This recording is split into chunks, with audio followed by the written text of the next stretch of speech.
Okay, तर आपण दिवाळीनंतर आपलं पहिलंच लेक्चर आहे. तर एका नवीन टॉपिकनुसार आपण जे काही आहे ते चालू करणार आहोत. दिवाळीनंतर आपण एक न्यू टॉपिक चालू करणार आहोत, त्याचं नाव आहे महानुभव. सो एकंदरीत आपण महानुभव पंथ म्हणजे काय, त्याचा उद्देश काय होता महानुभव पंथाचा, तर ह्या सगळ्या ज्या काही गोष्टी आहेत त्या आपण लक्षात घेणार आहोत. ठीक आहे. तर बघा, तुम्ही BA असताना, MA असताना किंवा तुमचं जे काही स्टेट बोर्ड होतं, स्टेट बोर्डचा जो काही सिलेबस होता, तर एकंदरीत याच्यामध्ये तुम्ही ऐकलं असेल की म्हणजे काही ना काही तुमचा संबंध आला असेल की दृष्टांत बऱ्याच जणांना स्टेट बोर्डला होता, दृष्टांत पाठ. आता दृष्टांत पाठ याचा अर्थ काय की समजा काय म्हणू शकतो आपण त्याला की एखादं काहीतरी कथा सांगणे आणि त्या कथेतून जो काही मर्म मिळतो म्हणजे किंवा बोध मिळतो, तात्पर्य मिळतं, ज्याला आपण इंग्रजीमध्ये काय म्हणतो, कन्क्लुजन असं म्हणतो. बरोबर आहे. तर हे जे काही कन्क्लुजन आहे तर आपल्याला त्याच्यातून मिळतं. तर हे एक दृष्टांत मिळण्यासारखं म्हणजे दृष्टांत त्याला म्हटलं जातं. महानुभव जेव्हा आपण ह्या भाषा वगैरे सगळ्या करतो. आता एकंदरीत महानुभव आता हे खूप डिटेलमध्ये समजून घ्यायचं आहे, कारण हा आपला भाग आहे. आपल्याला आपलं जे काही आपल्याला साहित्यकृती आहे तर त्याच्यामध्ये सुद्धा आपल्याला हे आहे. धवळ्यांवर प्रश्न आलेला होता, केसोबास, ज्या काही वेगवेगळ्या काय ग्रंथरचना आहे, तर ह्या वेगवेगळ्या ग्रंथरचनेवर आपल्याला प्रश्न येऊन गेलेले आहेत. कळतंय तुम्हाला? वेगवेगळ्या त्याच्यामुळे आशय जो काही आहे तो आशय आपण क्लासमध्ये समजून घ्यायचा आहे. संकल्पनात्मक दृष्ट्या आपल्याला समजून घ्यायचं आहे. आपलं ते सगळं संकल्पना ज्या काही आहे त्या स्पष्ट झाल्या पाहिजे. कारण संकल्पनात्मक जी काही स्पष्टता येते बघा, ती काही पाठ करून आपल्याला येत नाही. ठीक आहे. ती कशी येते आपल्याला समजून उमजून, शिकून, वाचून, अनेक वेळा वाचून जी काही आहे येते. ठीक आहे. आता बघा, वाचताना बरंच काय होतं की बघा, अभ्यास करताना ना आपल्याला सगळ्यात महत्त्वाचा काय असतो, फोकस. तर फोकस म्हणजे काय की एकाग्रता, कोणी त्याला एकाग्रता म्हणेल, कोणी त्याला कॉन्सन्ट्रेशन म्हणेल, कोणी त्याला फोकस म्हणेल, पण ह्या सगळ्या गोष्टींचा जर आपण अर्थ पाहिला तर जवळपास सारखाच आहे. ठीक आहे. तर बघा, आता आपल्याला तुमची नेटची परीक्षा आहे डिसेंबरमध्ये, बरोबर आहे. तर आणि आजचं आपलं दिवाळीनंतरचं जे काही आहे ते पहिले लेक्चर आहे. काही जण जॉईन झालेले आहेत, काही जण जॉईन होतात आहे वगैरे, ह्या सगळ्या काही गोष्टी आहेत. बरोबर आहेत. तर बघा, तुम्हाला जे काही आहे तिथं लक्षात घ्यायचं आहे की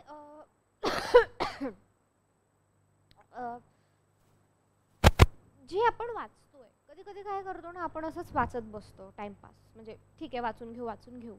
पण कधी कधी प्रत्येक, तुम्ही जेव्हा पहिल्यांदा वाचता, दुसऱ्यांदा वाचता, खूप प्रत्येक लाईन खूप महत्त्वाच्या असतात. आणि मग जेव्हा पेपरला येतं ना, तर मग आपल्याला वाचूनही असं वाटतं यार हे कुठं आपण वाचलेलं आहे, हे नव्हतंच, आपण हे वाचलंच नाही, आपल्याला दिसलंच नाही. पण ते खरं तर पुस्तकात असतं. आणि आपल्याला काय होतं ना की म्हणजे आपण असं वरवर वाचलं असल्यामुळे ते आपल्याला क्लिक होत नाही. ठीक आहे. म्हणजे आपण काय करतो, बऱ्याचदा असं वरवर गोष्टी वाचतो आणि नेमका तिथून प्रश्न येतो. आपल्याला काय वाटतं, ठीक आहे असं वाचून घेतो वरवर, काहीतरी चहा पिता पिता वगैरे. ते तुम्ही वरवरही वाचा, पण तुमचं नंतर मग ते रिव्हिजन झालं पाहिजे किंवा परत वाचून झालं आहे का, ती गोष्ट सुद्धा महत्त्वाची. म्हणून तुम्ही जेव्हा वाचता तेव्हा तुमची एकाग्रता, तुमचा फोकस, तुमचं कॉन्सन्ट्रेशन जे काही आहे हे अति महत्त्वाचं आहे. कारण आपल्याला अचानक प्रश्न येतात आणि आपण विचार करत बसतो की हे प्रश्न कुठून आले. हे तुमच्याच पुस्तकातून जे काही संदर्भ साहित्य आहे, जे काही सिलेबस, हे काही दुसरी एलियन तर प्रश्न तुमचे काही पेपर काढणार नाही आहेत. बरोबर आहे. तर हे खूप महत्त्वाचं आहे. मग मी याच्यासाठी सांगते की परीक्षेला 2 महिने राहिलेला आहे. म्हणजे काय की बाबा, किती झाड कापतो, 2 तलवारी दिल्या तर ते तलवार घेऊन डायरेक्ट झाडं कापायला नाही जाऊ शकत. सॉरी, कुऱ्हाड, तलवार नाही, कुऱ्हाड.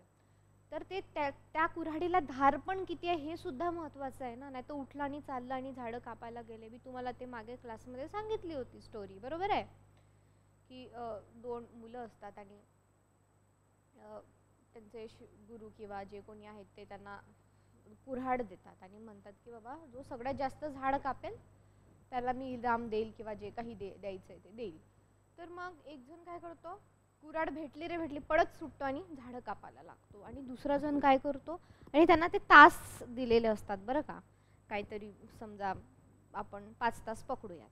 तर मग एक जण काय करतो की जवळजवळ तो 2.5 ते 2 तास काय करतो, धार लावत असतो कुऱ्हाडीला. आणि नंतर धार लावल्यावर जाऊन खच खच खच खच ते पटपट कापतो आणि तोच जिंकतो. तर ती ही जी काही हे जे काही फोकस आहे, कॉन्सन्ट्रेशन आहे महत्त्वाचं. आता दुसरी गोष्ट बघा, तुम्ही जे वाचताना आपल्याला काय होतं ना, बऱ्याचदा पुस्तकांची सवय होऊन जाते आणि तेच शब्द किंवा त्या प्रकारचा फॉर्मॅट आपण जर दुसरीकडे पाहिला तर आपण थोडं कन्फ्यूज होतो.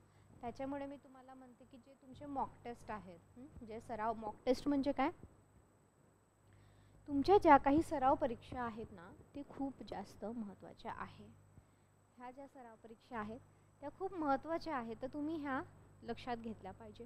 तुम्ही असंही स्वतःही तयार करू शकता. समजा आता तुम्ही महानुभव आता आपण घेतोय, धवडे कोणी लिहिले, पहिली स्त्री कवयित्री कोण, मग असं 4-5 अभ्यास केला, एक 10 प्रश्न काढले, स्वतःच्या मनाने सोडवून पाहिले, कुठं चुकतंय त्याच्यावर स्टार करून ठेवला, काहीतरी मार्क करून ठेवला, ते परत परत रिवाईज केलं. तर हे आपल्याला महत्त्वाचं आहे. ठीक आहे, ह्या ज्या काही गोष्टी आहेत त्या महत्त्वाच्या आहेत. त्याच्यामुळे फोकस, कॉन्सन्ट्रेशन, तुमचं ते मॉक टेस्ट सोडवणे असं होतं. आणि बऱ्याचदा तुम्ही घाई गडबडीमध्ये काय होता, गोंधळता. आणि एक गोष्ट लक्षात ठेवा, तुम्ही जितकं जास्त वाचलं ना, जितकी जास्त रिवाईज केलं, आणि तुम्ही ते पाठ जरी नसलं केलं पण तुमचं वाचन असलं, रिव्हिजन असलं, तरी तुम्हाला ते वेळेवर बरोबर उत्तर सुचतं. ते बरोबर तुम्हाला आठवतं की बाबा हेच ते आन्सर आहे. पण त्याच्यासाठी तुमचं वाचनही महत्त्वाचं आहे. तर आमचे एक सर होते, ते म्हणायचे की बाबा तुमचं पुस्तक समजा 300 पानाचं समजा पुस्तक आहे, तर ते काय तुम्ही 300 वेळ वाचलं पाहिजे. म्हणजे तुम्ही जर स्पर्धा परीक्षा देत असाल तर, कारण ही स्पर्धा आहे. इथे पास नापास असं आहे का, स्पर्धा परीक्षा असतात ना आजकाल. आणि आजकाल लोकसंख्या प्रचंड आहे, प्रचंड स्पर्धा आहे. म्हणजे एक मार्काला नाही तर एक पॉईंटला 8-8 लोक असतात वेटिंगला. 8-8 लोक जे काही आहे वेटिंगला. प्रचंड स्पर्धा आहे. आपल्याला असं वाटते, म्हणजे लोकांचा भ्रम असतो, तर दिवाळी आहे कोण अभ्यास करणार आहे, अरे लोक वाचत बसले आहे रीडिंगमध्ये. आपण एक दिवस टाइमपास करतो, लोक वाचत बसली एकदम, म्हणजे झपटलेल्यासारखे लोक अभ्यास करतात, इतकं डेडिकेशन आहे. माझे काही मित्र आहेत 2, ते मराठीमध्ये नेटमध्ये भारतातून पहिले आले आहेत बघा. म्हणजे गोव्यातून सगळे जे काही मराठी आपली घेतली जाते नेटची परीक्षा, तर ते काय आहे, नेटच्या परीक्षेत पहिले आहेत. म्हणजे विचार करा काय लेवलचा अभ्यास असेल. आपल्याला काय, आपण असं आपले भ्रम असतात बरं का हे सगळे, की हा दिवाळी आहे कोण अभ्यास करत असेल, आता हे याचा कोण अभ्यास केला असेल, आपण तर क्लास लावले आहे. नाही, लोक खूप अभ्यास करत, आपण विचारही करू शकत नाही.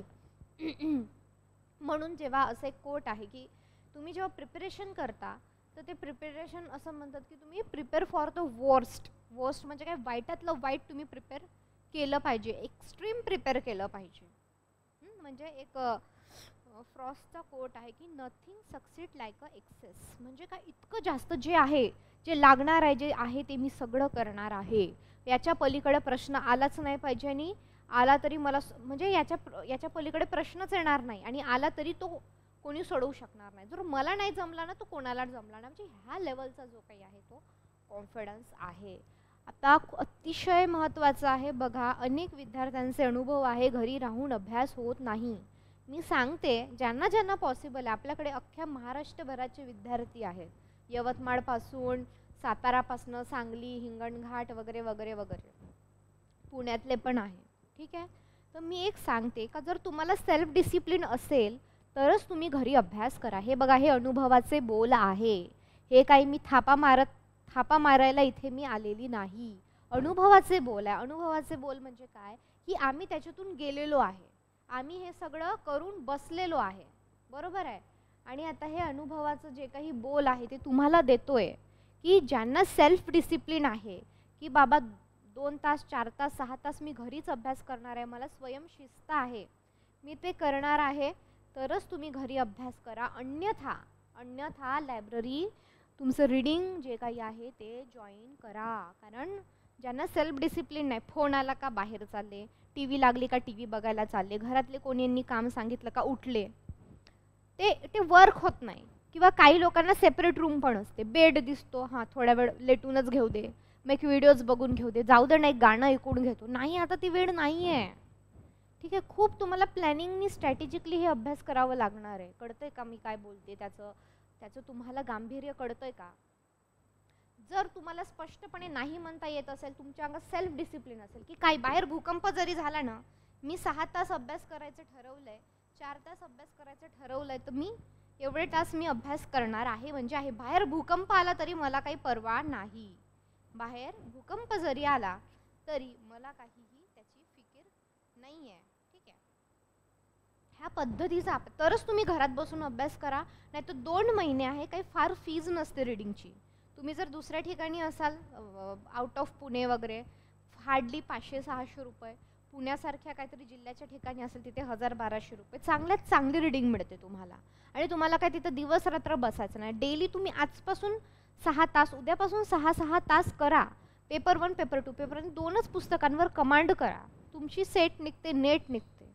सारखं रिव्हिजन. त्याच्यामुळे तुम्हाला जर सेल्फ डिसिप्लिन नसेल, तुमच्यामध्ये स्वयंशिस्त नसेल, तर तुम्हाला काय करायचं आहे, लायब्ररी जॉईन करा. तुम्ही जर कॉलेजमध्ये, ज्यांचं MA चालू आहे त्यांनी तुमच्या कॉलेजमध्ये बसा, बाहेर लावा, प्रायव्हेट लावा, गव्हर्नमेंटची लावा, जे आवडते ती लावा, पण लावा. ठीक आहे, काय सकाळचे 3 तास घरी द्या, संध्याकाळचे 3 तास घरी द्या. मला माहिती आहे आपल्याकडे खूप लोक वर्किंग आहे, कोणी फॅमिली पर्सन आहे, कोणी मॅरिड आहे, कोणी काय आहे. पण बघा ना, दिवसातले 24 तास आहे, ह्या 24 तासामधले तुम्हाला 6 तास द्यायचे आहे ना. 8 तास नंतर पुश करूयात आपण. कळतंय का? हे द्या, सारखं देऊन पहा. आणि बोर होत असेल तर अल्टरनेटिव्ज आहे, पेपर सोडवा, व्हिडिओ बघा, क्वेश्चन सोडवा, काही पण करा, रेकॉर्डिंग बघा, आपले ॲपला रेकॉर्डिंग टाकलेले आहेत. तुम्ही असं सगळं करा. बघा आता लाईटली घेऊ नका. ठीक आहे, फक्त क्लास करून काही कोणी परीक्षा पास होत नाही. इथं मी भारतातलं म्हणजे एकदम टॉपचे मराठीचे प्राध्यापक आणून ठेवले आणि फक्त त्यांचे लेक्चर केले पास असं नाही झालं. तर तुम्हाला स्वतःलाही करावं लागेल, तुम्हाला गिळावं लागणार आहे. तुम्हाला चारून देणार, सगळं बारीक करून देणार, बनवून देणार, सगळं करणार. पण तुम्हाला काय करायचं, गिळायचं तर तुम्हालाच आहे ना.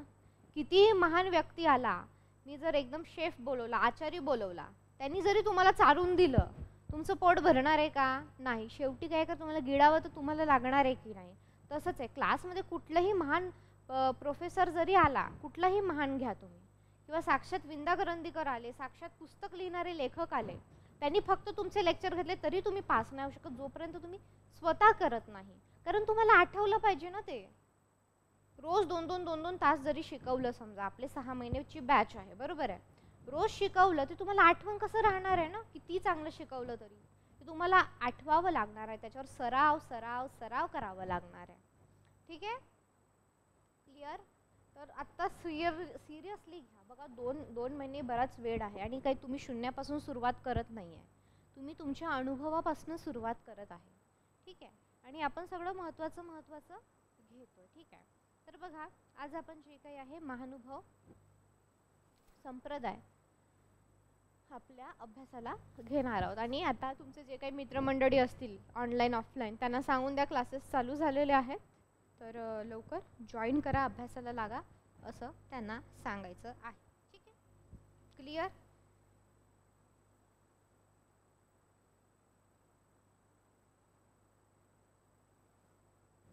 बघा आता अतिशय महत्त्वाचं आहे महानुभव संप्रदाय.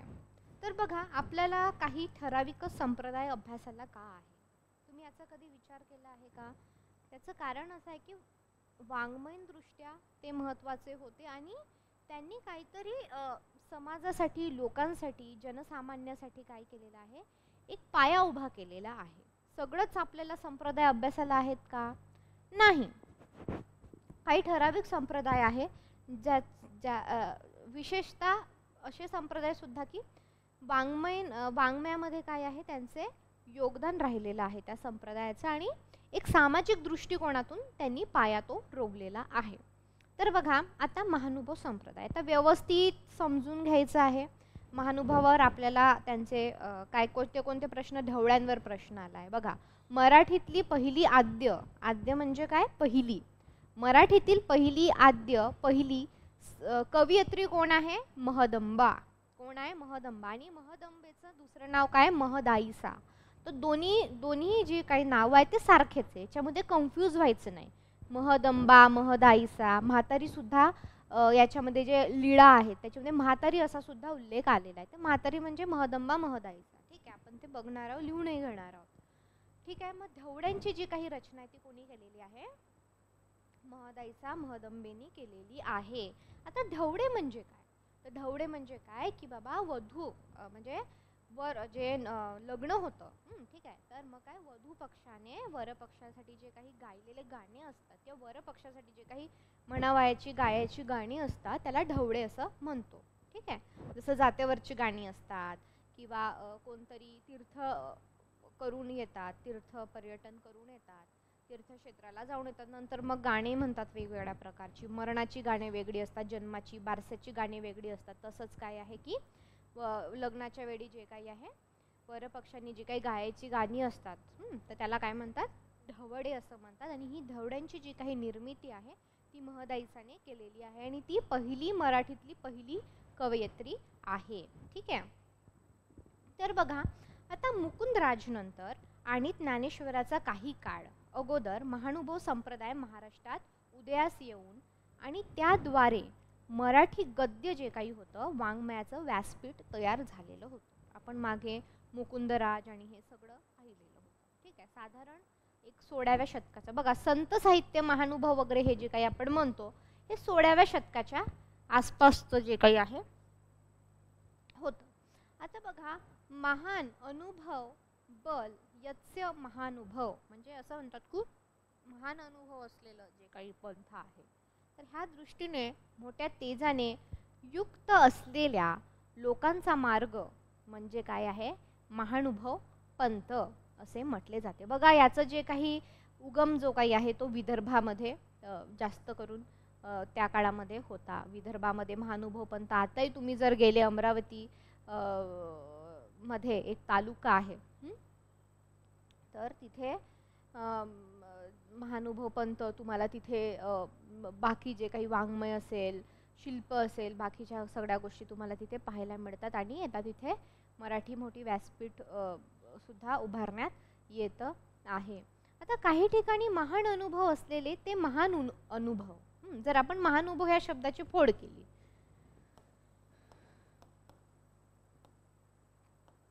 महानुभव तर काय, महान अनुभव हे काही विचारत नाही आपल्याला, हे आपण ज्या शब्दांची फोड करतो. तर काही ठिकाणी काय आहे असा देखील उल्लेख आहे. तर काही ठिकाणी महान अनुभव असा देखील आपल्याला उल्लेख दिसून येतो. आता ह्या संप्रदायाचे जे काही मूळ नाव आहे ते परमार्ग आहे. काय आहे, परमार्ग. हे आपल्याला लिहून घ्यायचं आहे. चला आता लिहून घेऊयात आपण. महानुभाव पंथाचे, चला लिहा, महानुभाव पंथाचे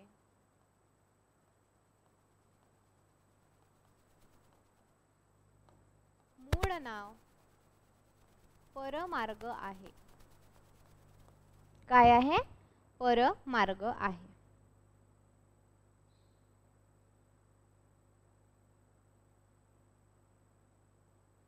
ठीक आहे, लिहिलं का? महानुभाव पंथाचे मूळ नाव परमार्ग आहे.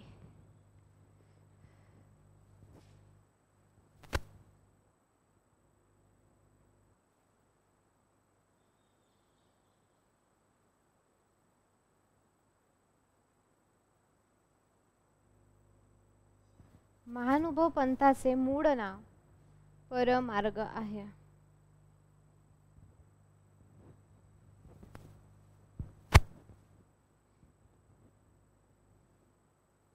ठीक आहे, लिहिलं? लिहून घ्यायचंय पटकन.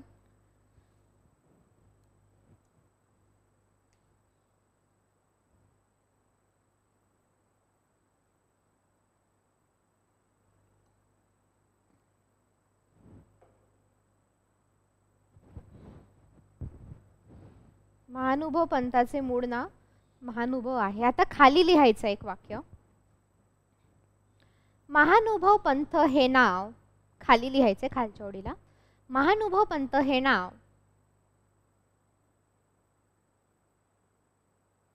प्रथम महानुभव पंथ हे नाव प्रथम एकनाथांनी वापरले असल्याचे, संत एकनाथांनी वापरले असल्याचे शंगो तुळपुडे म्हणतात. शंगो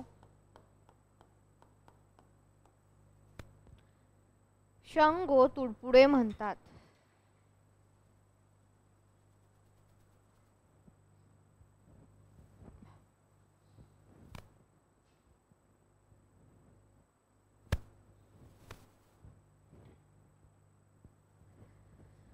शंगो तुळपुडे म्हणतात. बघा, महानुभव पंथ हे नाव प्रथम एकनाथांनी वापरले असल्याचे शंगो तुळपुडे म्हणतात. क्लिअर? ठीक आहे. आता बघा, आता ह्या धर्माचे प्रणेते कोण आहे, म्हणजे हा धर्म कोणी स्थापन केला किंवा कोणी निर्माण केला, तर बघा लक्ष द्यायचं आहे. आता महानुभव पंथाचे जे काही मूळ पुरुष आहे, एकदम मूळ पुरुष, तर श्री गोविंद प्रभू उर्फ गुंडम राऊड हे होते. पण हे जरी असले तरी ह्या पंथाचे जे काही प्रणेते आहे किंवा संस्थापक आहे श्री चक्रधर स्वामी किंवा श्री चक्रधर यांना म्हटलं जातं. ठीक आहे, खालच्या ओळीवर लिहायचं आहे. चला लिहा, खालच्या ओळीवर लिहा. महानुभव पंथाचे मूळ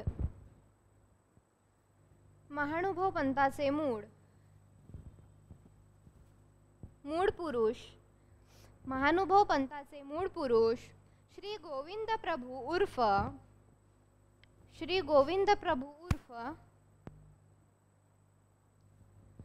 गुंडम राऊड होते.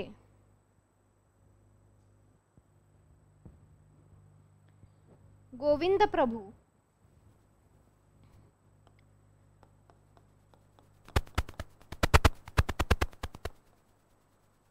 उर्फ गुंडम राऊड, गोविंद प्रभू उर्फ गुंडम राऊड होते मूळ पुरुष. ठीक आहे. आता ह्या पंथाचे प्रणेते लिहू शकता, संस्थापक लिहू शकता, काही लिहू शकता. चक्रधर स्वामी.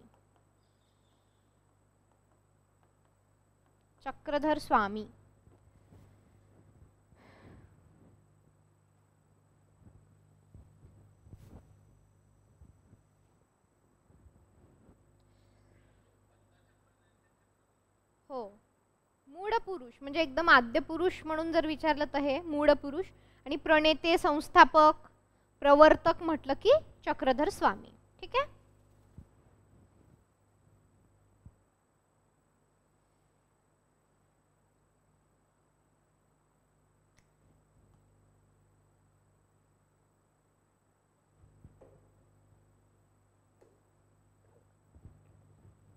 क्लिअर झालं इथपर्यंत तुम्हाला? ओके. तर बघा, आता चक्रधरकालीन महाराष्ट्र कसा होता किंवा त्या काळची परिस्थिती कशी होती जेव्हा चक्रधर स्वामी आले आणि ते कुठचे होते, ते कुठे आले, हे सगळं इतिहास आपण बघणार आहे. बघा, आता साधारण चक्रधर स्वामी, चक्रधर म्हणजे चक्रधर स्वामी, तर चक्रधरांचा जो काही कालखंड आहे तो साधारण बघा 1116 ते 1194 असा त्यांचा कालखंड आहे. इसवी सन 1194 ते 1272 आणि इसवी सन 1194 ते 1272. 1194 ते 1272.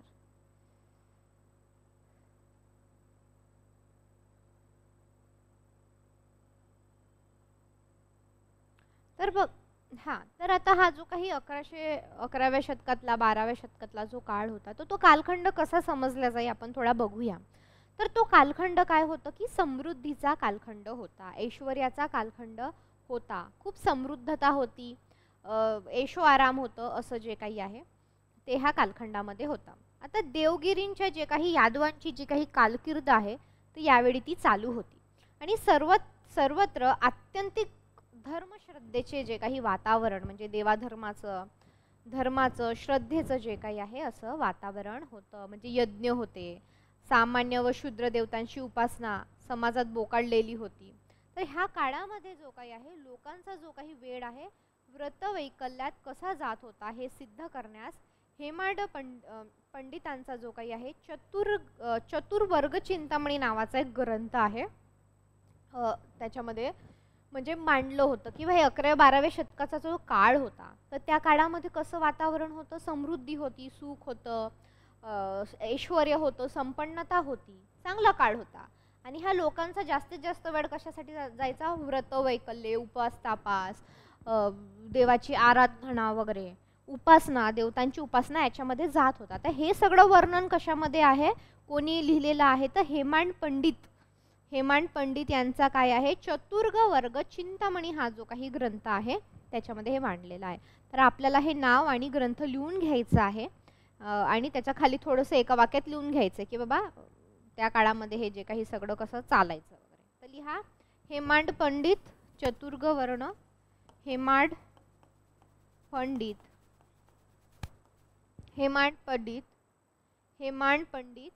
चतुर्वर्ग चिंतामणी.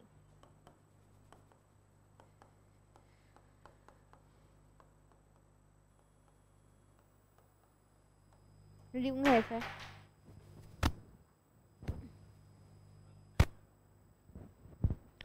हेमाड पंडित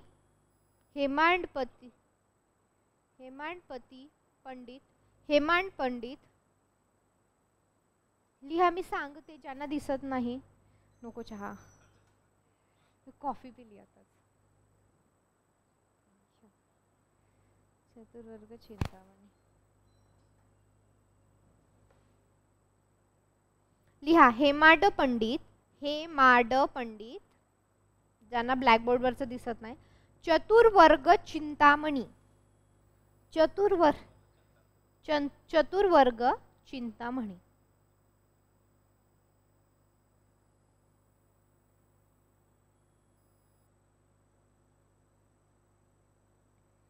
ओके. हेमाड पंडित चतुर्वर्ग चिंतामणी जे काही आहे त्यांचं त्यांनी तो ग्रंथ लिहिलेला आहे. ठीक आहे. आता बघा तर याच्यामध्ये काय त्यांनी लिहिलेलं आहे की अनेक गोष्टी लिहिलेल्या आहे, पण त्यातल्या त्यात जे काही आहे हा जो काही कालखंड होता तो लोक व्रत वैकल्या संदर्भात ते कसे करायचे, काय होता तो जो काही काळ, त्याचं जे काही सगळं वर्णन आहे याच्यामध्ये आलेलं आपल्याला दिसतं. ठीक आहे. आता देवळात पुराणे नृत्य अधिक चालत होते, म्हणजे पुराण करायचं मग नृत्य सुद्धा त्या काळामध्ये चालत होती. अंधश्रद्धा सुद्धा बोकाळलेली होती बरीच. ठीक आहे. आणि भूतखेतांवर सर्वांचा विश्वास देखील होता. तर अशा प्रकारचे जो काही हा काळ होता. ठीक आहे. तर बघा हे असे जे पॉइंट्स आहेत क्लास झाल्यानंतर पटपट आठवायला पाहिजे की महानुभव पंथ, मूळ पुरुष कोण, प्रवर्तक कोण, संस्थापक कोण, पटपट आठवायचं. त्याच्यानंतर हेमाड पंडितांनी कोणता ग्रंथ लिहिलेला आहे, साधारण इसवी सन कोणता. इसवी सन आपल्याला डिरेक्टली विचारत नाही, पण आपल्याला एलिमिनेट करायला वगळायला सगळ्या गोष्टी काय होतात खूप सोप्या होतात की बाबा ह्या शतकात हे होतं, त्या शतकात ते होतं, आणि मग आपल्याला तर्क लावायला काय होतं सोपी जातात गोष्टी. त्याच्यामुळे हे महत्त्वाचं आहे. आता आपण थोडंसं काळ बघतोय की बाबा चक्रधरांचा काळ, जेव्हा चक्रधर स्वामी आले त्यांना काय म्हणत होते. हां बरोबर. तर बघा आता ही काही मनोरंजनाची साधने सुद्धा उत्पन्न होती. भूताच्या गोष्टी, भूत, आत्मा असं सुद्धा लोकांमध्ये होतं बऱ्यापैकी. तर बघा आता अधपतनाकडे नेणारी हे साधने होती, कारण अंधश्रद्धा बोकाळलेली होती. म्हणजे देव होते पण वेगवेगळ्या प्रकारचे देव, मग वेगवेगळी नावे, आणि ह्या ज्या काही सगळ्या गोष्टी आहेत. तर अद्वैत तत्वज्ञानाचा जो काही उदय होऊनही सामान्य जणांपर्यंत ते काही पोहोचलेलं नव्हतं, त्यांना ते पटलेले नसावे. आता चातुर्य वर्णाची जी काही मिरासदारी होती ती समाजात वाढलेली होती. आता जेव्हा कधी पण चातुर्य वर्ण, चार वर्ण, चातुर्य वर्ण, वर्ण व्यवस्था असं जेव्हा आपल्याला येतं तेव्हा काय आहे चार वर्ण. मी तुम्हाला प्रत्येक वेळेस सांगितलेलं आहे. काय आहे सांगा बरं, कोणते चार वर्ण.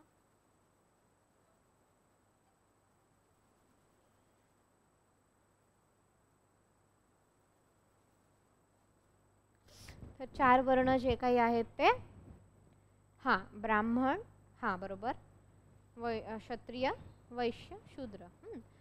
हां तर कधी पण तुम्ही पुस्तकात वाचा, कुठेही वाचा, पेपरमध्ये कुठेही वाचा, तर चातुर्य वर्ण म्हटलं की हे म्हणजे ही जी आधीची जी काही समाज व्यवस्था, धर्मव्यवस्थेने जे काही वर्ग व्यवस्था जी काही निर्माण केली होती, तर ती जी काही होती ती होती. ठीक आहे. तर आता हे वाढत चाललेलं होतं. काय वाढत चाललेलं होतं? हे जे काही चातुर्य वर्ण आणि त्यानुसार जे काही आहे एकंदरीत काय म्हणू शकतो आपण त्याला, त्यानुसार वागवणं, जातीभेद करणं आणि ह्या ज्या काही सगळ्या गोष्टी. तर अशा काळात चक्रधरांनी शंकराचार्य व रामानुजाचार्य यांच्या तत्वज्ञानाचा मिलाफ करून ज्ञान व भक्ती जे काही आहे एकत्र करून दैवी तत्वज्ञानाचा प्रसार केला आणि सामान्य देवतांचे प्रस्थ जे काही आहे ते कमी केले. म्हणजे ते इतर जी लोक होते ती काय करायची, त्यांच्या देवांनी हे म्हटलेलं आहे, धर्मानी हे म्हटलेलं आहे की शूद्र काय झालेला आहे, शूद्रांची निर्मिती कुठून झालेली आहे, पशुपतीच्या पायापासून झालेली आहे. राजा होण्याचा अधिकार कोणाला आहे, राजा होणं किंवा पंडित वगैरे तर फक्त ब्राह्मणांना, आणि जर राजा असेल तर फक्त तो कोणाला असेल, क्षत्रियांना आणि ब्राह्मणांना. इतर लोक जे काही आहे ते राजा होऊ शकत नाही. ब्राह्मणांशिवाय कोणी पंडित होऊ शकत नाही. वेद वाचणं, पुराण वाचणं, संस्कृत शिकणं हे जे काही आहे बाकीच्यांना काय आहे अलाउड नाही. म्हणून शिवाजी महाराज इतके मोठे महान, सगळ्याच गोष्टीने जे महान होते, शिवाजी महाराजांवर सुद्धा काय केलेली आहे, शंका उपस्थित केलेली आहे त्यांच्या राजा होण्याची. काय म्हटलेलं की तुम्ही क्षत्रिय नाही, तुम्हाला राजा ते मानत नव्हते काही लोक. त्याच्यात काही ब्राह्मण लोक होते, हिंदू धर्मातले काही लोक, म्हणजे ब्राह्मण म्हणण्यापेक्षा हिंदू धर्माने तसं जे काही आहे धर्मामुळे त्यांना राजा म्हणून मान्यता नव्हती दिली. मग त्यांना 44व्या वर्षी काय करावं लागलं, मूंज करावी लागली. महाराजांना 2दा राज्याभिषेक करावे लागले. म्हणजे जगामध्ये जगामध्ये म्हणजे बाकीच्या ठिकाणी तर काही राज्याभिषेक होत नव्हते, आपल्या देशातच होत होते, भारतामध्ये. तर असं म्हणजे कुठंच नोंद नाही की एका राजाचे 2दा राज्याभिषेक झाले म्हणून, अशी कुठंच नोंद नाही आहे. पण हिंदू धर्मामुळे काय झालेलं आहे, शिवाजी महाराजांना काय करावं लागलं आहे, 2दा राज्याभिषेक करावं लागलेला आहे. त्यांना काय 2दा लग्न करावं लागलंय. का करावं लागलं आहे, कारण पहिलं जे लग्न होतं शिवाजी महाराजांचं, काशीबाई त्यांच्या पत्नी, तर काय की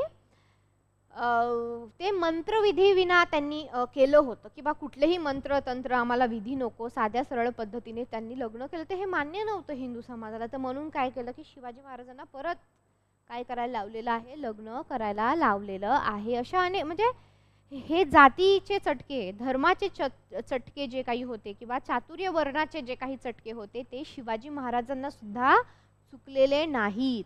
कळतंय का तुम्हाला? तर मग हे जे काही 11 व 12वं शतक होतं, हे इथून पुढं जे काही 16व्या शतकापर्यंत असं कंटिन्यू आपण पाहिलं तर काय आहे एकंदरीत की म्हणजे याच्यामध्ये खूप बोकाळलेलं होतं हे सगळं.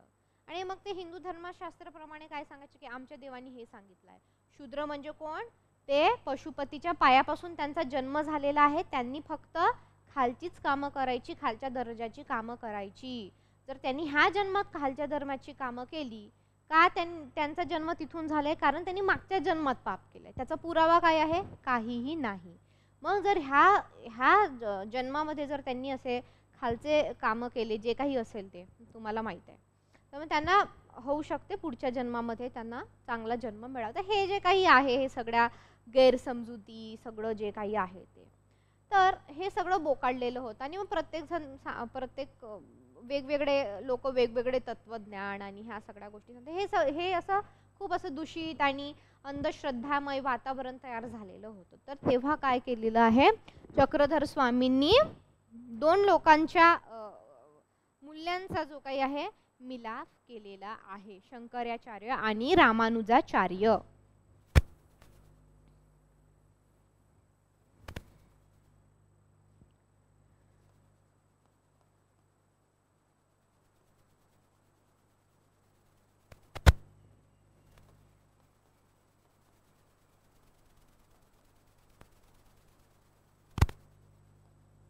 शंकरज्ञानाची कोणती गोष्ट त्यांनी घेतलेली आहे?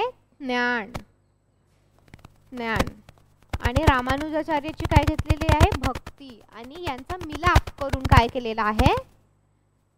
महानुभव. लिहून घ्यायचं आहे. तुम्हाला डायग्राम मध्ये काढायचं असेल तुम्ही काढू शकता, म्हणजे लक्षात चांगलं राहतं. दिसतंय का?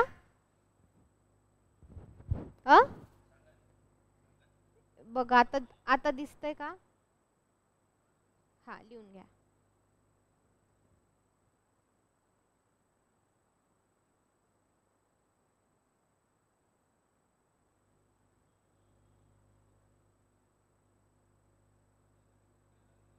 रामानुजाचार्य.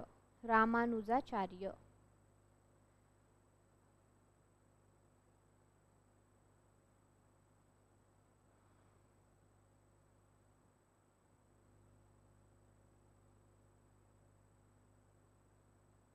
शंकराचार्य आणि रामानुजाचार्य. शंकराचार्य, रामानुजाचार्य लिहून घ्यायचंय. म्हणजे त्यांची मूल्य घेतलेली आहे. शंकराचार्याचं ज्ञान आणि रामानुजाचार्यांची भक्ती. त्याच्यातून मग हे ज्ञान घेऊन जे काही आहे नवीन धर्माचा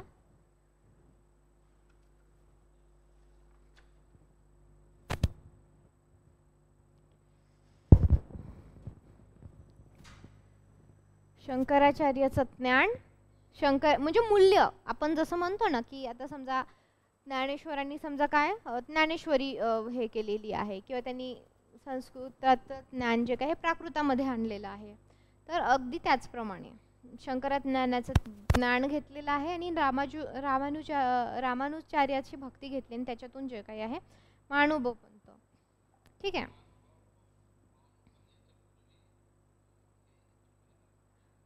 हो, म्हणजे ह्या दोघां बघा, म्हणजे सोप्या भाषेमध्ये सांगते की बघा, शंकराचार्य जे काही होते तर ते कशासाठी प्रसिद्ध होते? त्यांच्या ज्ञानासाठी प्रसिद्ध होते. बरोबर आहे. म्हणजे ते ज्ञान, तर त्या काळामध्ये सगळं धर्म आणि देवता हे सगळं जे काही चालायचं, तर त्यांच्याकडून हा गुण घेतला. म्हणजे जे ज्ञान आहे, महानुभव पंथाचं जे काही ज्ञान आहे ते यांच्यातून घेतलेलं आहे.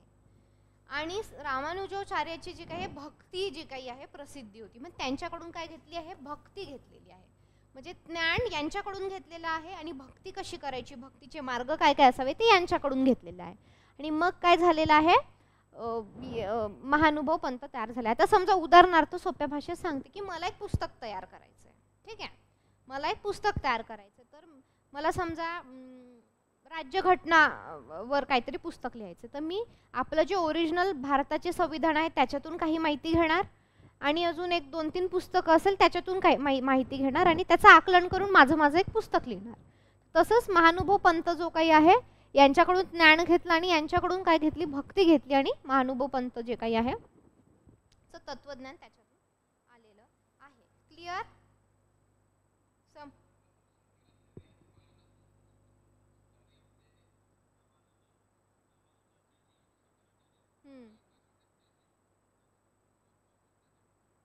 पूर्वी होते, आधी नंतर नव्हते. पूर्वी आणि त्या समकालीन असू शकतात, पूर्वी असू शकतात. ठीक आहे. आता सध्या मला तो काळ सांगता येणार नाही, मी उद्या सांगेल क्लासमध्ये, पण साधारणतः पूर्वीच्याच काळामध्ये होते आणि एकतर समकालीनही. ठीक आहे. तर बघा, आता आपल्या पंथामध्ये त्यांनी, आता महानुभव जो काही पंथ होता, आता ह्या महानुभव पंथामध्ये काय केलेलं आहे? त्यांनी स्त्रिया, शूद्र, ब्राह्मण, क्षत्रिय असं सर्वांनाच संन्यास घेण्याची सोय ठेवली होती, जे की इतर धर्मांमध्ये नव्हती. म्हणजे महानुभव पंथामध्ये काय होतं? शूद्र येऊ शकतात, स्त्रिया येऊ शकतात, सगळे येऊ शकतात. सगळ्यांसाठी काय ओपन टू ऑल आहे. संन्यासही घेऊ शकतात, राहू शकतात, धर्माचे आचरण करू शकतात, सगळं करू शकतात. मग काय आहे याच्यामध्ये जे काही समानता जे मूल्य आहे ते समानता मूल्य याच्यामध्ये प्रस्थापित केलेलं होतं. कशामध्ये? महानुभव पंथामध्ये. आणि काय काय? देवतांच्या पूजेचा निषेध करण्यात आला. महानुभव पंथामध्ये काय आहे? देवतांची पूजा करायची नाही, त्याचा काय केलेला आहे? निषेध केलेला आहे. आणि काय? चातुर्य वर्णावर काय केलेला आहे? हल्ला चढवलेला आहे. चातुर्य वर्णावर काय केलेला आहे? चातुर्य वर्ण म्हणजे तेच ब्राह्मण, वैश्य, याच्या ते मानत नाहीत. आमच्यासाठी काय आहे, सगळे समान आहेत. संपूर्ण अहिंसा आणि कडकडीत वैराग्य याचे पालन, म्हणजे तो धर्म तो पंथ जो महानुभव पंथ आहे तो काय स्ट्रिक्ट पण होता. म्हणजे तुम्हाला जर महानुभवी जर व्हायचं असेल तर तुम्हाला काय तिथं आश्रमामध्ये जावं लागायचं वगैरे सगळ्या गोष्टी. ठीक आहे, ठीक आहे. तर आता अहिंसा मान्य नव्हती, त्याच्याबरोबर कडकडीत काय होतं, वैराग्य पण होतं. आणि धर्माचे रहस्य आपल्या बोलीभाषेत सांगणाऱ्या जैन, लिंगायत, नाथ इत्यादी संप्रदायाप्रमाणेच जनभाषेत आपले तत्वज्ञान सांगण्याचा प्रयत्न केला. आता महानुभव आपल्याला अभ्यासात का आहे, कारण बोलीभाषेत मराठीतून आलेला आहे आणि आपण तेच वाङ्मय घेतलेलं आहे, बरोबर आहे. कारण काय आहे की मराठी वाङ्मयात भर घालणारं काय आहे, महानुभव पंथ. पण असं तसं आहे का, तो नाही. समता शिकवणारा, मानवी मूल्य शिकवणारा जो काही धर्म आहे, पंथ आहे तो. ठीक आहे. तर बघा, आता जैन, लिंगायत आणि नाथ संप्रदाय होतं, यांनी सुद्धा काय केले की आपापल्या बोलीभाषेमध्ये काय केलेलं आहे, ज्ञान, धर्माच्या पंथाच्या ज्ञानाचा प्रचार आणि काय केलेला आहे, प्रसार केलेला आहे. प्रचार आणि प्रसार जो काही आहे केलेला आहे. क्लिअर झालं इथपर्यंत, तुम्हाला समजलं हे काय चक्रधरकालीन महाराष्ट्र कसा होता. ठीक आहे. आता थोडंसं पटकन 2 मिनिटात रिव्हिजन बघूया याची. बघा, आता चक्रधरकालीन महाराष्ट्र कसा होता बघा. तर काय होतं की आर्थिकदृष्ट्या काय होती, समृद्धी होती. म्हणजे पैसा होता, समृद्ध होतं, ऐश्वर्य होतं, संपन्न होती, बरोबर आहे. ठीक आहे. जर आपण सामाजिक दृष्ट्या विचार केला तर कसं होतं की चातुर्य वर्ण व्यवस्था काय होती, बोकाळलेली होती. म्हणजे इतकं सगळं असूनही काय होता, जातीभेद होता आणि वेगवेगळ्या प्रकारच्या देवता आलेल्या होत्या. आणि मग ते काय, त्याच्यामुळं धर्मभेद, जातीभेद ह्या सुद्धा गोष्टी काय होत्या, बोकाळलेल्या होत्या. अंधश्रद्धा होत्या. कळतंय तुम्हाला. आणि मग त्यानंतर काय झालं की चक्रधर स्वामींनी एक असा धर्मपंथ तयार केला की ज्याच्यामध्ये सगळ्यांना काय असेल, समानता असेल. कोणी त्यांच्या पंथामध्ये येऊन हे करू शकेल. आणि तिथं काय देवतांना निषेध मानलं जातं, म्हणजे देवतांची पूजा वगैरे काही करायची नाही. ठीक आहे. इथपर्यंत क्लिअर झालं सगळ्यांना. आणि हेमाडपंती जो काही आहे त्यांनी चातुर्यवर्ग चिंतामणी जो काही आहे ग्रंथ लिहिलेला आहे. ठीक आहे. तर हे मेन पॉईंट्स आहे. असंच तुम्ही रिव्हिजन पण अशीच करायची, वाचून घ्यायचं, आठवून बघायचं, लिहून पण पाहायचं जरा. म्हणजे म्हणजे काय, एक बार लिखा 2 बार पडा. एक बार लिखा 2 बार पडा म्हणजे काय, मला लिहायचंय म्हणून मी मनात म्हणेल ना. आता समजा मला चातुर्य वर्ग चिंतामणी मी मनात म्हणेल, मग लिहिताना पण म्हणेल चातुर्य वर्ण चिंतामणी. एक बार आपण जेव्हा वाचतो तेव्हा एकदाच वाचतो, पण जेव्हा आपण लिहितो तेव्हा आपण काय करतो, 2दा वाचतो. म्हणून काय बघा, ही गोष्ट नेहमी लक्षात ठेवा की ज्यांना लक्षात राहत नाही, वाचून त्यांनी लिहत पण चला. म्हणजे असे पुष्कळ सारे लोक आहे जे लिहून अभ्यास करतात. एक रफ बुक घ्यायचं, आपलं घरात खूप सारे पेजेस पडलेले असतात आपले, लिहून काढायचं की मॅडमनी आज हे शिकवलंय, हे चला मी काय वाचून घ्यायचं, आठवून लिहून बघायचं. तुमची लिहिण्याची पण प्रॅक्टिस होते ना. उद्या तुम्हाला सांगा न्यूजपेपरमध्ये एक आर्टिकल लिहायचे, तुम्ही छान उद्या प्रोफेसर झाले आणि कोणी म्हटलं की आता जरा थोडंसं महानुभव पंथाविषयी सर आम्हाला एक लेख लिहून देता का, सकाळमध्ये छापायचं आहे, लोकमतला छापायचं आहे. तुमचं लिहून छान झालेलं आहे, मग तुम्ही लिहू शकता की बाबा, म्हणजे हे सगळं कसं लिहू शकता, तुमच्या आकलन, तुम्ही संदर्भ ग्रंथ वाचणार, तुम्ही अभ्यास करणार, ते बरोबर आहे. तुम्हाला सोपी पण जाईल ना लिहिताना. कारण इतिहास लिहायचा म्हटलं की खूप सारे संदर्भ लागतात. कथा आपण अशीच लिहून टाकतो, इसवी सन लागतं, ग्रंथ लागतात, त्यांची नावं लागतात. हे तुमचं म्हणजे हे सगळं खूप हे आहेत, सगळं काय म्हणतात त्याला, म्हणजे तुम्हाला असं वाटत असेल का टाइम जाईल काय लिहायचं वगैरे, तर असं अजिबात नाहीये. तुमची पर्सनॅलिटी डेव्हलप होणार आहे, तुमची रायटिंग डेव्हलप होणार आहे, तुमचं वाचणं. एक लेक्चर स्वतःच घेऊन पाहायचं, आपल्या रूम कोणी नसलं की घेऊन बघायचं आठच्या समोर की हां आता स्वतःला समजायचं मी प्रोफेसर झालोय, आज मी महानुभव शिकवणार. तुमचा अभ्यास झाला समजा महानुभवाचा, तर घ्यायचं शिकवायचं की हां आज आपण महानुभव शिकणार आहोत. महानुभवामध्ये हे आहे, आधीचा महाराष्ट्र कसा होता, चक्रधरान कोण होते, महानुभव पंथ कशा, असंच तर ती प्रॅक्टिस करता तुम्ही. किंवा तुमचे मित्रमंडळी, आसपासची लोक, परिवारातली, त्यांना सांगायचं ये बा मी तुला चक्रधरचं सांगते कसं होतं, महानुभव पंथाविषयी माहिती आहे का तुला, चल मी तुला सांगतो. अशा प्रकारे म्हणजे खूप वेगवेगळे पर्याय आहेत. ठीक आहे. तर बघा आता आपण चक्रधरांविषयी जाणून घेणार आहोत. ठीक आहे.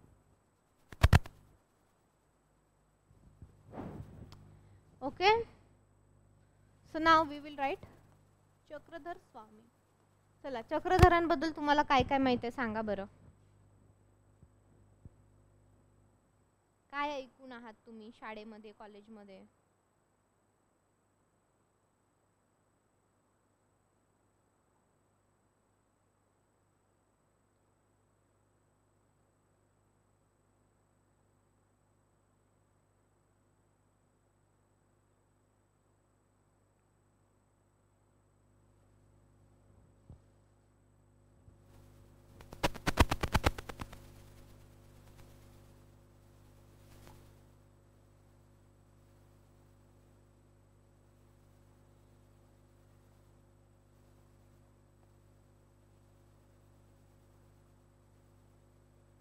सांगा.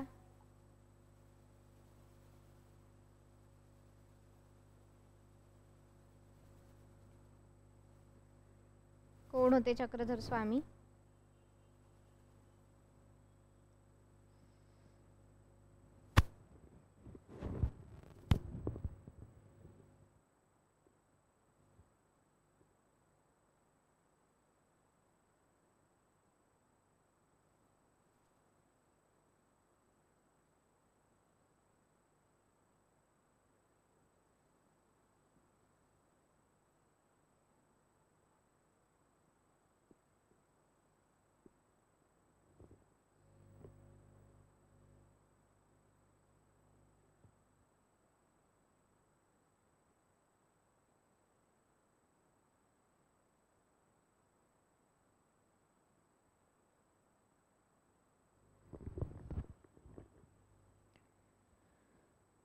ओके, तर बघा आता थोडंसं डिटेलमध्ये चक्रधर स्वामीचं बघूया. आता बघा चक्रधरांचे मूळचे नाव काय आहे?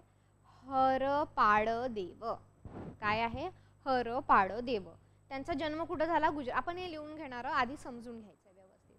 आता त्यांचं मूळ नाव आहे हरपाळदेव. ठीक आहे. आपल्याला डायरेक्टली पण असा त्यांना विचारायचं तर विचारू शकतात प्रश्न. आता त्यांचा जन्म कुठं झाला? गुजरात. आता तुम्ही म्हणाल मॅडम त्यांचा जन्म गुजरातमध्ये झाला, ते महाराष्ट्रामध्ये कशाला ते आले आणि त्यांनी महाराष्ट्रामध्येच का स्थापन केला महानुभव पंथ, तिकडे का नाही केला? तर ह्या सगळ्या प्रश्नाची उत्तर आपण जाणून घेणार आहोत. ठीक आहे. तर चक्रधरांचे मूळ नाव आहे हरपाळदेव. त्यानंतर काय आहे? त्यांचा जन्म कुठे झाला आहे? गुजरात. त्यांचा जन्म कुठे झालेला आहे? गुजरातला झालेला आहे. ठीक आहे, लिहून घ्यायचं आहे.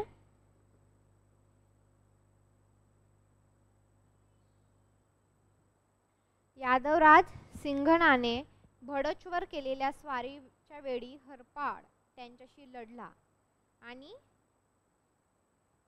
शके 1143 मध्ये जे काही आहे त्यांचं निधन झालं. तर ह्या समय जे काही फलटणचं जे काही आहे श्री चांगदेव राऊड यांनी त्यांच्या मृत शरीरात प्रवेश केला. आता बघा चांगदेव राऊड कोण होते सांगा बरं.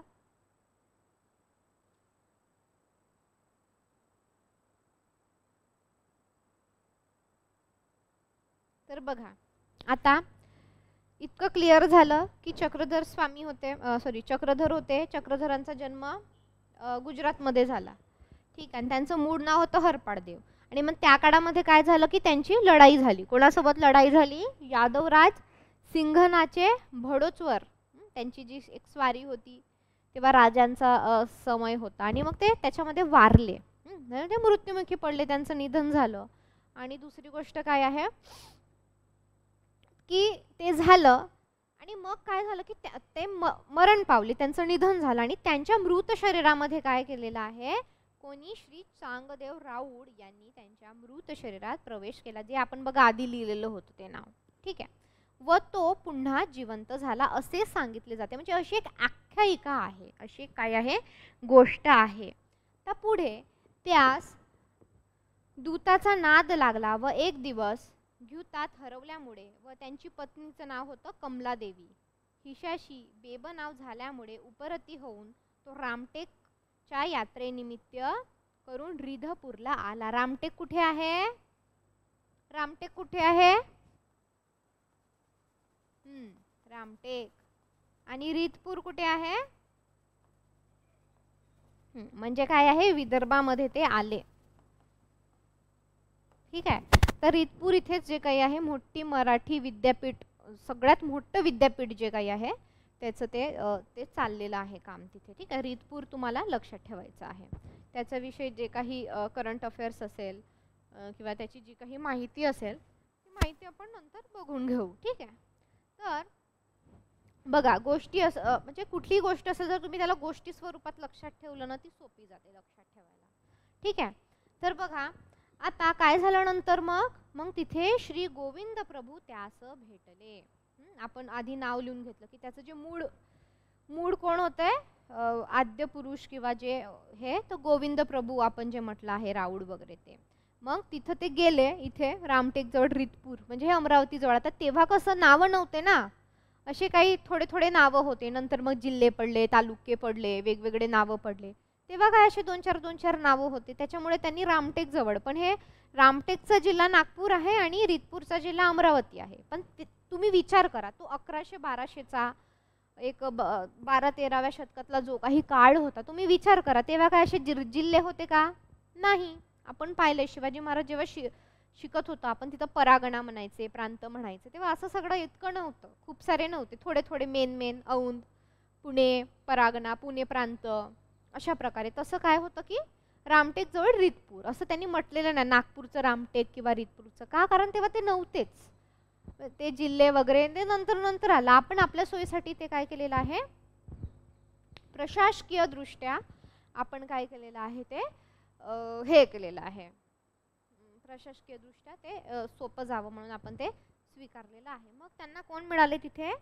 रामटेकची यात्रा होती तेव्हा रामटेक निमित्त. मग ते रिधपूरला पण गेले आणि तिथे तेव्हा श्री गोविंद प्रभू त्यांना भेटले आणि त्यांनी त्यास काय केली, पराशक्ती दिली आणि त्याचे चक्रधर हे नाव ठेवले. म्हणजे त्यांच्या अंगामध्ये जी काही देवी शक्ती होती तर ती काय केली त्यांनी, चक्रधराला. चक्रधर म्हणजेच कोण, त्यांचं मूळ नाव काय आहे, हरपाळदेव. हरपाळदेवला जेव्हा दिली त्याच्यानंतर हरपाळदेवचं नाव चक्रधर कोणी ठेवलं, तर कोणी ठेवलं, श्री गोविंद प्रभूंनी ठेवलं. समजतंय का तुम्हाला? बघा, एकदम सोपी करून सांगते तुम्हाला. ठीक आहे. बघा आता जे महानुभव पंथ आहे त्याचा आद्य पुरुष, एकदम प्रथम पुरुष, आद्य पुरुष म्हणून किंवा साक्षात्कारी पुरुष जे काही आहे किंवा याचं प्रणेत हे म्हणू शकतो आपण, मूळ पुरुष कोणाला म्हटलं जातं, गोविंद प्रभूला. ठीक आहे. आपण याला थोडंसं सिंपल भाषेमध्ये समजूयात. त्याचे जे काही मूळ पुरुष होते कोण होते, गोविंद प्रभू. ठीक आहे. मग त्याच्यानंतर काय झालं, हरपाळदेव. तर मग आता हरपाळदेव जे काही आहे ते यांची स्टोरी माहिती आहे, हे लढले मग मेले, मग यांच्यामध्ये दुसऱ्या यांनी जे काही आहे राऊड यांनी काय घेतलेलं आहे, यांच्या शरीरामध्ये गेले आणि ते परत जिवंत झाले. मग हरपाळदेवला ते काही यात्रेनिमित्त तिकडं गेले रामटेक साईड आणि रिधपूरला. मग इथं यांना कोण मिळाले, गोविंद प्रभू मिळाले.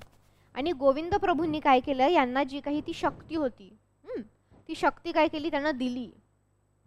आणि मग गोविंदी प्रभूनच यांचं नाव काय ठेवलं, चक्रधर ठेवलं.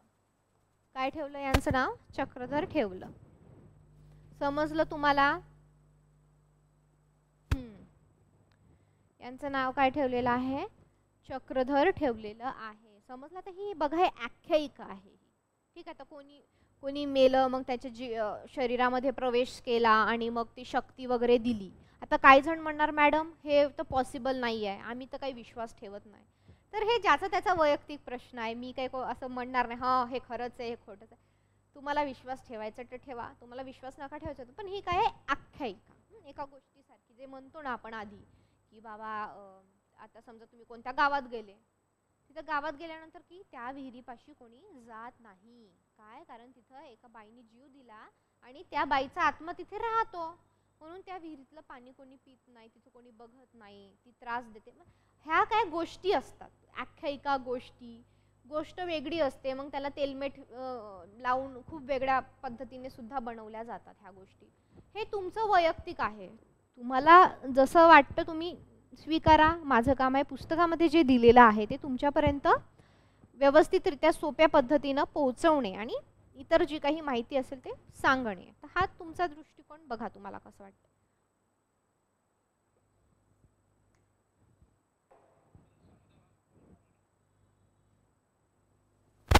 काय चांगदेव राऊळ जे काही होते तर तेव्हा पण त्यांना एक असं आद्य दैवी पुरुष असं समजलं जायचं. ठीक आहे, असं दैवी पुरुष बाबा छान चमत्कार येतो किंवा असं येतं वगैरे. ठीक आहे, आता यांच्याबद्दल एक अशी आख्यायिका पण सांगितली जाते चक्रधरांबद्दल की लहानपणी ते खूप मस्त्या वगैरे करायचे आणि खूप काय काय करायचे, त्रास द्यायचे. तर त्यांच्या आई खूप खूप त्रास द्यायचे. तर त्यांच्या आईवडिलांनी त्यांना असं हातपाय बांधून वगैरे नदीत टाकून दिलेलं, खूप वाहत्या नदीत टाकलं तरी ते जिवंत परत आले वगैरे. अशा खूप आख्यायिका आहे, म्हणजे यांच्या अनेक आख्यायिका आहे. ठीक आहे, तर ते बघा, आपल्याला आता पुस्तकात ही आख्यायिका दिली आहे तर आपण ही पाहिलेले आहे. तर मग काय केलं की गोविंद प्रभूंनी त्यांना दिली शक्ती, पराशक्ती दिली आणि चक्रधर. आता आपल्याला बघा, आपल्याला काय करायचं, फॅक्च्युअल जो डेटा आहे, फॅक्च्युअल जी माहिती आहे ती लक्षात ठेवायची. तुम्हाला असा प्रश्न विचारू शकतो की हरपाळ देवाला चक्रधर हे नाव कोणी दिले किंवा चक्रधरांना चक्रधर हे नाव कोणी दिले? तर कोणी दिले? गोविंद प्रभू यांनी दिले. चक्रधरांचे मूळ नाव काय होते? हरपाळदेव होते. ठीक आहे, हरपाळ देवाला गोविंद प्रभूंनी कोणते नाव दिले? तर हे शक्यता आहेत. ठीक आहे, फक्त आपल्याला फॅक्च्युअल जास्त लक्षात ठेवायची गरज आहे. ठीक आहे, तर मग नंतर काय झाले बघा. आता 12 वर्षाच्या तपश्चर्येनंतर ते वरंगड येथे आले. तर वरंगड हे जे काही ठिकाण आहे ते आहे आंध्र प्रदेशमध्ये. ठीक आहे, आंध्र प्रदेश त्या साईडला म्हणजे साऊथमध्ये आहे. तेथे एका सामवेदी ब्राह्मणाच्या हंसंबा नामक जी काही मुलगी होती हंसंबा, तिच्याशी लग्न केलं आणि नंतर काय पुन्हा वैराग्याच्या भरात त्याने पत्नी व गावाचा त्याग केला. म्हणजे आधी पण लग्न केलं होतं जेव्हा हरपाळ देव होते तेव्हा, नंतर जेव्हा चक्रधर म्हणून आले तेव्हा सुद्धा त्यांनी वरंगड येथे जाऊन लग्न केलं आणि मग त्यांना वैराग्याचा ध्यास लागला. मग त्यांनी पत्नी आणि मुलांचा काय केलेला आहे? त्याग केलेला आहे. ठीक आहे, आता पुढे भोगावती काठी श्री दत्तात्रयाचे दर्शन झाल्यावर श्री चक्रधरांनी संन्यास दीक्षा घेतली. आता बघा, आता महानुभाव पंत तर इथे कोणत्या देवतांना मानलं जातं सांगता येईल का तुम्हाला? मी एकदा असं बोलता बोलता सांगितलं होतं. बरोबर, तर व्हेरी गुड, व्हेरी नाईस.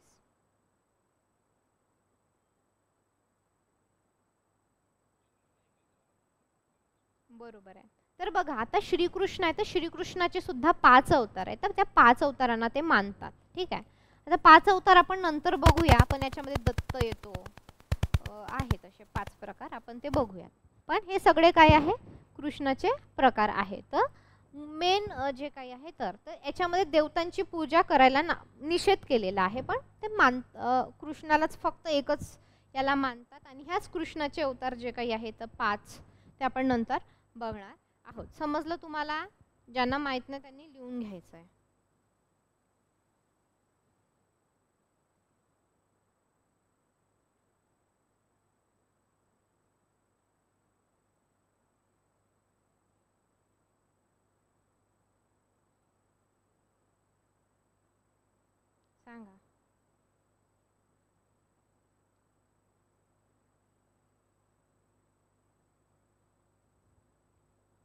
सांगा. लिहून घ्या.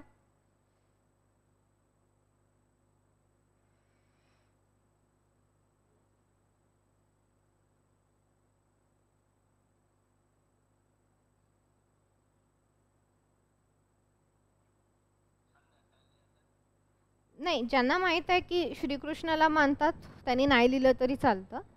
ज्यांना माहित नाही तर ते आपण नंतरही लिहून घेऊ. आता बघा, आता सगळ्यात महत्त्वाचं, चक्रधर स्वामी गुजरातमधील असूनही त्यांनी आपल्या पंथाचा प्रसार महाराष्ट्रातच केला, हे महत्त्वाचं आहे.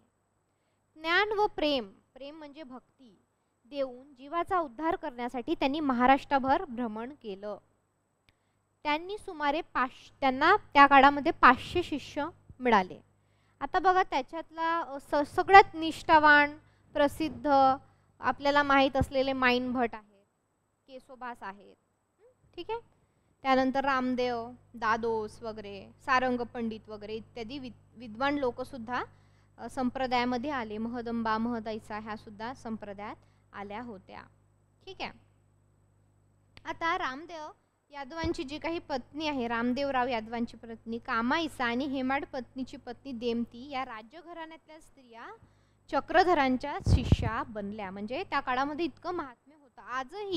आजही महानुभव पंथ आहे. म्हणजे ते त्याचं जे काही काय म्हणू शकतो आपण कमी होत गेलं असेल प्रभाव, त्याचं कारणही होतं. कारण मग घर सोडून आश्रमात राहावं लागायचं, कडक नियम होते वगैरे, अशा अनेक गोष्टी होत्या, ठीक आहे. नंतर मग भक्ती संप्रदाय वगैरे आपण पाहिला होता. लोकांना कसं लागतं की सुटसुटीत, साधं, सरळ, सोपं, तिथं लोक जास्त आपल्याला हे होतात. म्हणजे सुरुवातीला आले, पण नंतर पण मग नंतर आपण जेव्हा शेवटाला जाऊ तेव्हा आपल्याला एक असं दिसून येईल की बाबा नंतर संख्या कमी झाली. आजही आहेत महानुभव पंथाचे लोक, आजही आहेत, पण आधी जितकी संख्या होती किंवा काय प्रभाव होता आज तेवढा राहिलेला नाही. आता राजघराण्यातल्या स्त्रिया सुद्धा चक्रधरांच्या ज्या काही आहे शिष्य बनल्या, त्यामुळे त्यांनी त्यांच्यावरही आरिष्टीही आलेली आहे. आता पण त्यातून प्रत्येक वेळी जे काही आहे स्वसामर्थ्याने बचावले. आता पर्यटन करता करता आपल्या शिष्यांना हळूहळू मागे ठेवत चक्रधरांनी काय केलेले आहे, निर्णय काळ जो काही आहे त्यांचा निर्याण काळ, म्हणजे ते जे वारले किंवा समाधी जे काही आहे गेले, तर ते 1272 असं समजला जातो, ठीक आहे.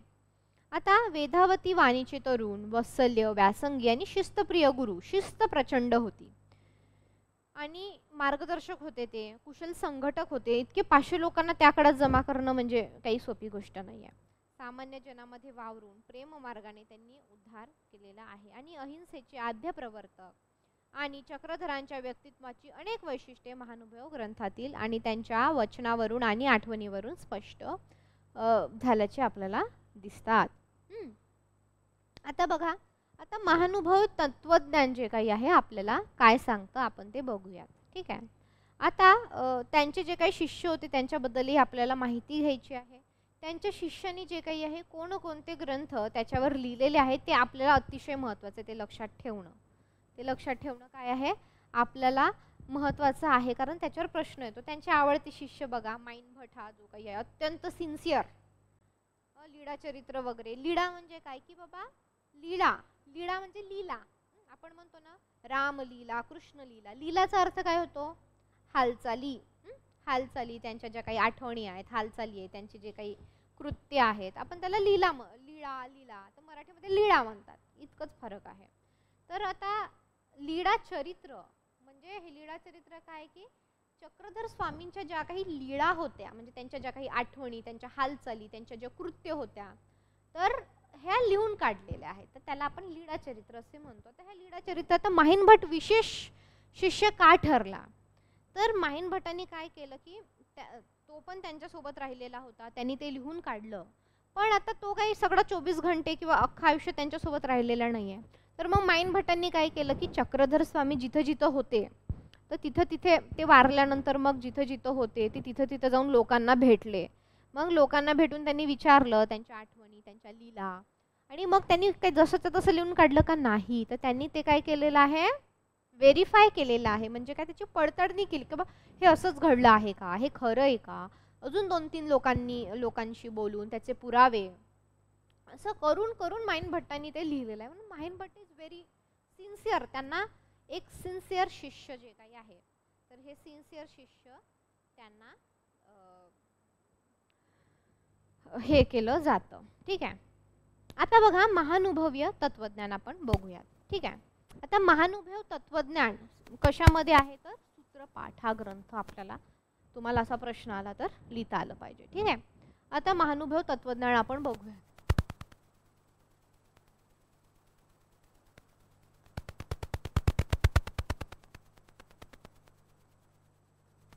महानुभव तत्वज्ञान आपण बघू, ठीक आहे. आता बघा सूत्रपाठ लिहून घ्यायचं आहे. आता महानुभवीचं जे तत्वज्ञान आहे ते सूत्रपाठ ह्या ग्रंथात आहे. आता सूत्रपाठला काय उद्देशलं जातं, महानुभवाचा वेध काय समजलं जातं, म्हणजे महानुभवाचं वेद याला समजलं जातं.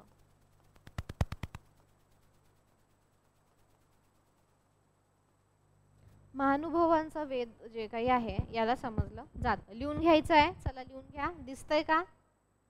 लिहून घ्या व्यवस्थित.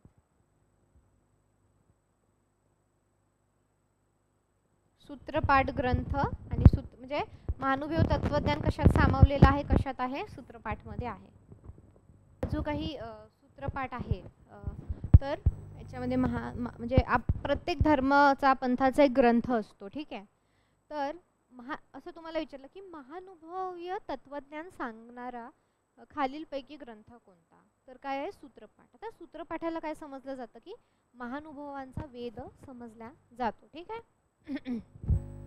तर बघा आता याच्यामध्ये सगळं महानुभव पंथाचं जे काही आहे सगळं तत्वज्ञान सामावलेलं आहे. आता बघा हा पंथ जो काही आहे तर हा पंथ दैवी मताचा आहे. महानुभव दैवी म्हणजे काय की तो जीव, देवता, प्रपंच, परमेश्वर या वस्तू मुख्य व नित्य असा मानतो. त्याच्या मते ह्या 4 वस्तू स्वतंत्र, नित्य, अनादी आणि अनंत आहे. ठीक आहे. आपल्याला लिहून घ्यायचं आहे. अतिशय महत्त्वाचं आहे. लिहून घ्या. लिहून घ्या. महानुभाव महानुभाव महानुभाव महानुभव जीव महानुभव जीव, देवता, प्रपंच व परमेश्वर. जीव, देवता, प्रपंच व परमेश्वर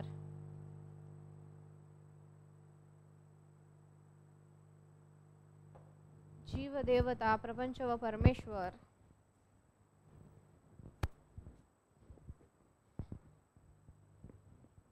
जीव, देवता, प्रपंच व परमेश्वर ह्या वस्तू मुख्य व नित्य मानतो.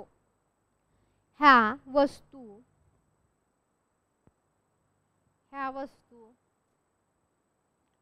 मुख्य व नित्य मानतो.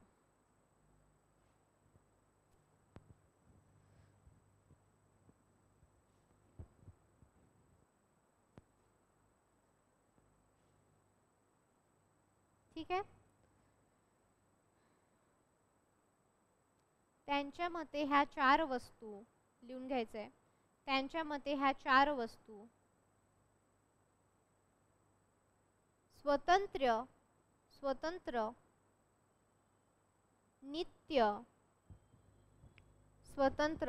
नित्य अनादी व अनंत आहेत.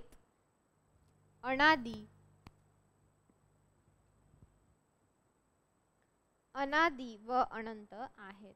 ठीक आहे. आता बघा आपण समजून घेऊया. तर बघा देवता ह्या नित्यबद्ध आहेत, जीव बद्धमुक्त आहे आणि परमेश्वर नित्यमुक्त आहे आणि प्रपंच जो काही हे अनित्य आहे. तर ह्या तत्वज्ञानाचे महानुभव तत्वज्ञानाचं हे सूत्र आहे. आता जीव हा बद्धमुक्त आहे म्हणजे काय? बद्ध असूनही मुक्तीस पात्र आहे. मुक्ती. आता बघा हे खूप थोडंसं तत्वज्ञानावर जाते ह्या सगळ्या गोष्टी. आता मुक्ती म्हणजे काय? किंवा बुद्धांनी सुद्धा मुक्तीचा मार्ग म्हणजे प्रत्येक धर्माने मुक्तीचा मार्ग, बौद्ध धर्माने मुक्तीचा मार्ग सांगितला आहे. तर जीव कसा आहे? मुक्ती. त्याला मुक्ती मिळू शकते. जीव आहे म्हणजे काय? तर मुक्ती मिळू शकते म्हणजे काय की आपण असं म्हणतो ना की समजा जीव मेल्यानंतर तो दुसऱ्या शरीरामध्ये प्रवेश करतो किंवा दुसऱ्या जीवामध्ये, मग त्याला कुठलाही जन्म मिळू शकतो. बरोबर आहे. पक्ष्याचा, मुंगीचा, माकडाचा, किड्याचा, मांगोळ, असं काही पण. ठीक आहे. तर मुक्त झाला म्हणजे काय की त्याचे जे काही जन्माचे भोग आहेत ते संपले. जन्माचे भोग काय संपले म्हणजे मुक्ती मिळाली. म्हणजे तो मेला म्हणजे आता तो संपूर्ण नष्ट झाला. त्याचे जे भोग आहे ते संपले, सगळे समाप्त झाले. समजलं तुम्हाला? म्हणजेच काय? बद्ध असूनही जीव कसा आहे? बद्ध असूनही कसा आहे? मुक्तीस प्राप्त आहे. त्याला मायेचे बंधन आहे. तो मूलतः स्फटिकाप्रमाणे शुभ्र आहे, पण काय आहे? ह्या अविद्येमुळे त्याला काळसर पण प्राप्त झालेले आहे. तांदळाच्या दाण्यावर जसं काही 5 पदर असतात. तुम्ही धान पाहिलं असेल. धान असं काही तुम्ही शेतात गेल्याने पांढरा शुभ्र तांदूळ दिसतो का झाडाला लागलेला? नाही, त्याला कवर असतं ना, पहिलं कवर, दुसरं कवर, नंतर काय ते वरचं पण लेअर काढतात वगैरे, अशा प्रकारे. तर तसाच जीव काय आहे? 5 पिशींनी युक्त आहे. आता जीव 5 कोणत्या 5 पिशींनी युक्त आहे? अनादी, अविद्या, अन्यथा ज्ञान, जीवज्ञ व आदिमाड, ह्या सगळ्या गोष्टींनी काय आहे? तो बंध आहे असं जे काही आहे तत्वज्ञान सांगतं आपल्याला. आता 5 पिशी म्हणजे काय बरं? तर जणू 5 मडक्यांची उतरंड अशा प्रकारे. आता ह्यातील सर्वात तळाचे जे मडके आहे ते म्हणजे अविद्या. तर अविद्येचेच मडके फोडले म्हणजे वरची जी काही मडकी आहे ती आपोआप फुटणार. म्हणजे ह्या तत्वज्ञानाचं असं म्हणणं आहे की मनुष्य हा अविद्येतच असतो. सत्य असत्य किंवा आपण ज्याला म्हणतो ना की एखाद्या गोष्टीला पडताळून पाहणं, ही गोष्ट चुकीची आहे का बरोबर आहे. आता समजा आपल्या पूर्वजांनी एक गोष्ट फॉलो केली, एक गोष्ट पाळत आले, तर आपणही ते करणार. पण आपण याची शहानिशा करतो का? ते आपण का करतो, कशासाठी करतो, गरजेचं आहे का, चांगलं आहे की वाईट आहे, त्याच्यातून काय निष्पन्न होणार आहे वगैरे. जसं उदाहरणार्थ सण समारंभ पूर्वजांनी केले म्हणून आपणही करतोय, ह्या अनेक गोष्टी आहेत. तर अशा प्रकारे काय म्हणतात आहे की महानुभव पंथाचं जे काही तत्वज्ञान आहे की ते जे अविद्येचं जे काही हे मडकं फोडलं तर काय वरची जी काही बाकीची 4 हे आहे ती आपोआपच फोडली जाणार. ठीक आहे. आता परमेश्वर हा नित्यमुक्त असल्याने तो जीवाचा उद्धार करू शकतो आणि परमेश्वराचे ज्ञान झाले म्हणजे भक्ती केली म्हणजे जीवाला मोक्ष मिळतो. आता बघा याच्यामध्ये तेच सांगितलं की जीव कसा आहे? बद्धमुक्त असला तरी त्याला काही मुक्ती मिळते. मुक्ती कशी मिळते मग? परमेश्वराची भक्ती करून. परमेश्वराचे ज्ञान झाले, त्याची भक्ती झाली म्हणजे काय होतं? जीवाला मोक्ष मिळतो. आता प्रपंच जो काही आहे, प्रपंच म्हणजे संसार, तर याला सुद्धा काय महानुभाव अनित्य मानतात. याला काय मानतात? अनित्य. का मानतात? याचं कारण असं आहे, कारण प्रपंच व कार्यप्रपंच असे त्यांनी प्रपंचाचे 2 भाग केले. प्रपंच म्हणजे संसार, कार्यप्रपंच म्हणजे जे काही आपल्याला त्याला करावंच लागतं ते. तर आता अव्यक्त असणारी जी काही पंचमहाभूते आहेत, आणि पंचमहाभूते कोणती सांगा बरं? पंचमहाभूते तुम्ही बरेचदा ऐकला असेल शब्द, म्हणजे काय?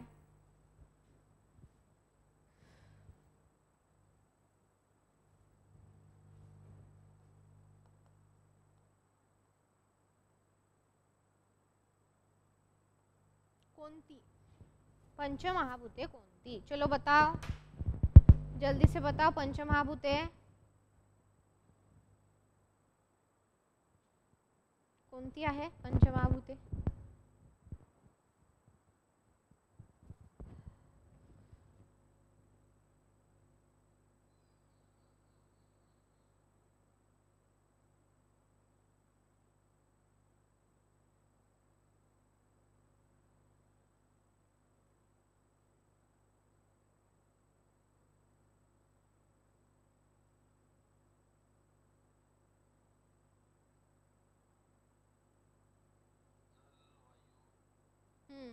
बरोबर.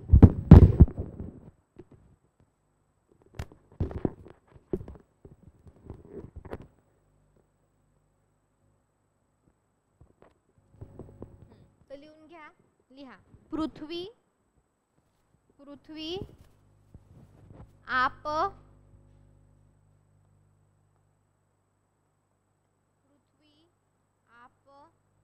तेज, वायू, आकाश. आता याच्यामध्ये कोणी अग्नी लिहितं म्हणजे समानार्थी शब्द वापरतात बरेच जण. ठीक आहे.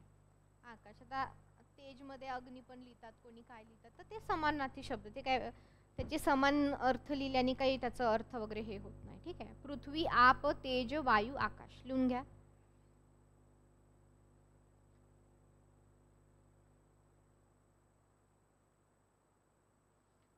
आणि त्रिगुण कोणते? सत्व, रज आणि एक कोणता आहे? सत्व, रज आणि तम. ठीक आहे. सत्व, रज, तम हे काय? 3 गुण आहेत. पृथ्वी, आप, तेज, वायू, आकाश. त्रिगुण कोणते आहेत? सत्व, रज, तम. ठीक आहे.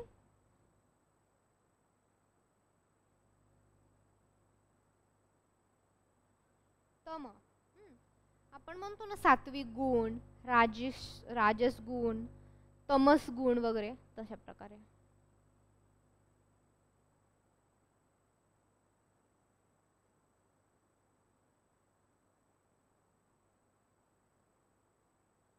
आता लिहून घ्या. लिहून नाही घ्यायचं आता, बघा नंतरचं. आता बघा महानुभव पंथ काय म्हणतो बघा. आता देवता जे काही आहेत, देवतांना महानुभव पंथांनी गौण मानलेले आहे. ठीक आहे. त्यांच्या मते काय आहे, देवता कशा आहे, नित्यबद्ध आहेत. म्हणजेच काय की त्यात ज्ञान, आनंद असेल, ऐश्वर्य असेल देऊ शकल्या तरी परमेश्वर त्या होऊ शकणार नाहीत. म्हणून काय आहे, परमेश्वराकडून जे काही आहे मोक्ष जो काही आहे तो काय मिळू फक्त परमेश्वराकडून मिळू शकतो, देवतांकडून नाही.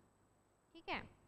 तर म्हणून देवतांची पूजा व उपासना करण्यासाठी ते त्याला तिथं स्थान नाही किंवा ते निषिद्ध मानतात किंवा त्याला कमी लेखतात देवताची पूजा करणं. कारण काय, देवतांकडून मोक्ष प्राप्ती होऊ शकत नाही, परमेश्वराकडून मोक्ष प्राप्ती होते. आता देवतांचे मुख्य कार्य काय आहे की सृष्टींच्या जीवांना त्यांच्या कर्माची सुखदुःखाची फळं देणे.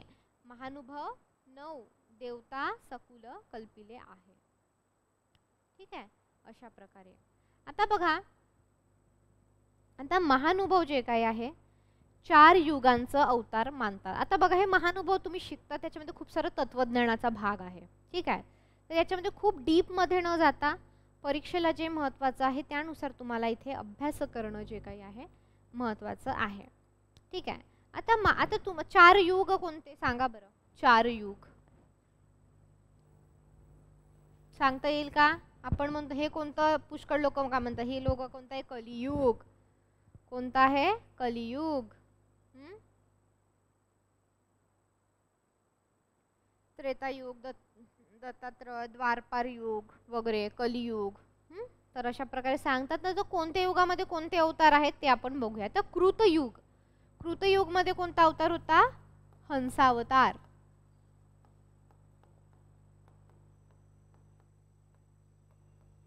कृतयुगामध्ये कोणता हे होता, हंसावतार. त्यानंतर त्रेतायुग, त्रेतायुग मध्ये कोणता होता, दत्तावतार.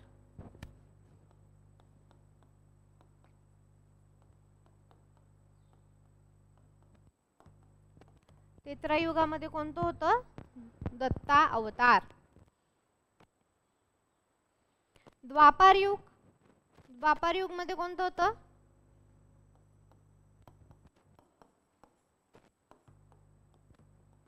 कृष्ण अवतार. द्वापार युग मध्ये कोणतं होतं, कृष्ण अवतार. आणि कलियुगात कोण, तर चक्रधर अवतार.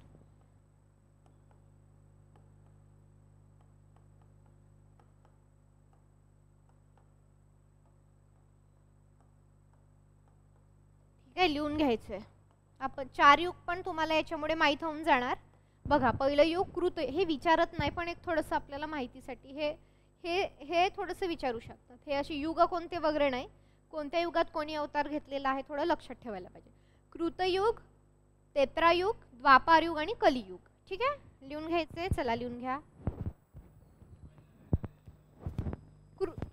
कृतयुग हंसावतार, कृतयुग हंसावतार, कृतयुग हंसावतार.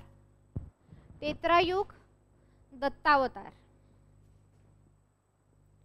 दत्तावतार. द्वापार युग कृष्णावतार आणि कलियुगामध्ये चक्रधर अवतार. अशा प्रकारे आहे. ठीक आहे. लिहून घ्या पटकन.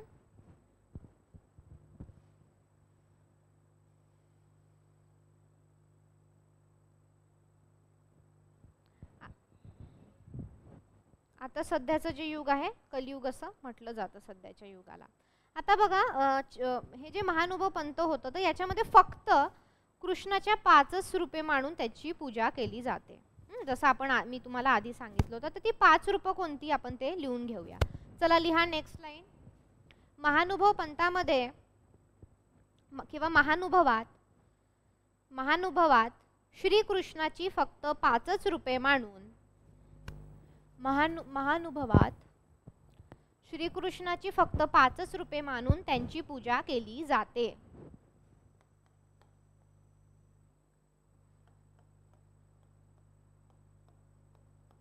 कोणती कोणती? एक तर स्वतः आहे Shrikrishna,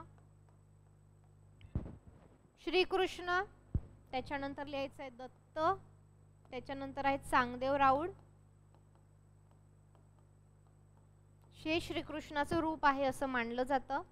Gundam Raul, Changdev Raul, Gundam Raul, Gundam Raul, त्यांना गुंडम राऊळ म्हणजेच गोविंद प्रभू. गोविंद प्रभू म्हणजे चक्रधरांनी ज्यांना शक्ती अर्पण केलेले, ज्यांनी शक्ती दिली बाबा.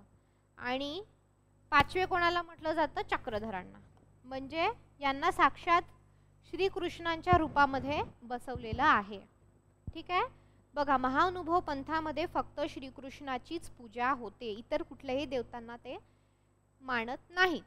आणि श्रीकृष्णाचे त्यातल्या त्यात काय 5 अवतार, एक स्वतः श्रीकृष्ण, दुसरं जे दत्त आहेत, दत्त जयंती वगैरे होते बघा, तर दत्ताला सुद्धा काय केलेलं आहे?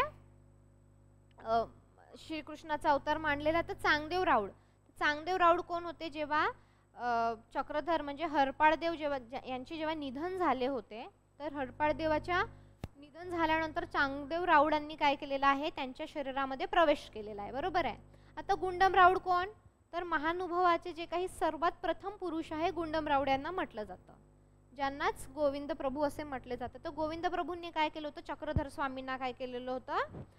शक्ती अर्पण केलेली होती. आणि मग 5वे चक्रधर. ठीक आहे, क्लिअर? 5 नावं हे समजून केलं की पाठ राहतं. ठीक आहे. हे बघा, हे तर काय प्रथम पुरुष आहेत, हे नाही, हे त्यांच्या म्हणजे निधन झाल्यानंतर शरीरात प्रवेश करणारे हे प्रथम पुरुष, आणि हे यांना काय दिली? त्यांनी शक्ती अर्पण केली. सिंपल, जास्त डोकं लावायचं तर काम नाही आहे. ठीक आहे, क्लिअर? ठीक आहे, चालेल. मग थांबूयात आपण इथेच. उद्या शार्प 4 वाजता आपला क्लास होईल. आणि आज जे लिहून दिलेली आहे नोट्स ती व्यवस्थित वाचा. आणि आज जे काही निरालीमधून महानुभवाचं जे काही आहे तत्वज्ञान ते सगळं वाचून या, म्हणजे उद्या तुम्हाला समजण्यास सोपी जाईल. कारण महानुभव पंथ जो काही आहे तत्वज्ञानावर आधारलेला पंथ असल्यामुळे खूप सारं तत्वज्ञान आहे, द्वैती, अद्वैती, नित्य, अनित्य, हा ज्या काही सगळ्या गोष्टी आहेत ते तुम्हाला अजून थोडं सोपं जाईल. ठीक आहे, ओके.